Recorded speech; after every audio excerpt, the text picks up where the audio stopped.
ఆత్మ సంబంధమైనటువంటి వారు, ఆత్మ స్వభావం కలిగినటువంటి వారు ఎప్పుడు కృతజ్ఞతతో జీవిస్తారు. ఇంకొక మాట చెప్తున్నాను అనండి. కృతజ్ఞత చూపటం, యేసయ్యా నీకు వందనాలయ్యా, నా రోగం పోగొట్టావు, నాకు ఉద్యోగం ఇచ్చావు, నాకు ప్రమోషన్ ఇచ్చావు, నా ప్రాణాన్ని కాపాడావంటే నీకు యేసు ప్రభువుకు సంబంధం ఉందా లేదా? ఉందా లేదా? ఉంటే కదా ఆయన దగ్గరికి వచ్చింది. ఈ కుష్ఠరోగికి యేసు ప్రభువుకు సంబంధం ఉందా లేదా? ఉంటే కదా ఆయన అక్కడికి వచ్చింది. అందుకని యేసు ప్రభువు దగ్గరకు రావటం అనేటటువంటిది పాపం కాదు, యేసు ప్రభువు దగ్గరికి రాకపోవటం అనేటటువంటిది పాపం.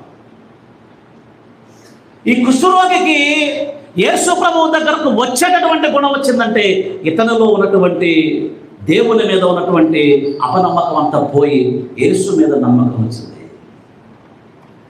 కృతజ్ఞత చెల్లించడం దేవునికి ఇష్టమైనటువంటి ఒక లక్షణం. నువ్వు బాగుపడిన తర్వాత దేవుని యొక్క సన్నిధికి వచ్చి దేవునికి కానుకలు సమర్పించటం దేవుని యొక్క ఆజ్ఞ.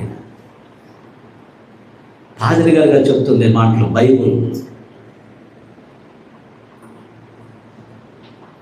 అందుకని పౌలు గారు అంటున్నాడు, వీటన్నిటి నుండి మీరు జాగ్రత్తగా గమనిస్తూ ఉండండి. ఇదే శరీరం. దీంట్లో ఏ లక్షణాలు ఉంటాయి?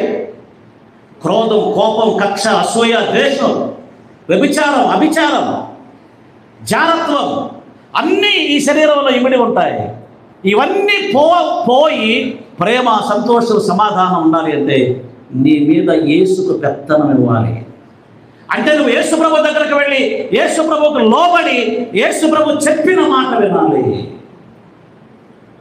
యేసు ప్రభు చెప్పిన మాటను వింటే నీలో ఉన్న పాప స్వభావం పోతుంది, యేసయ్య స్వభావం వస్తుంది. చెప్పట్లు కూడా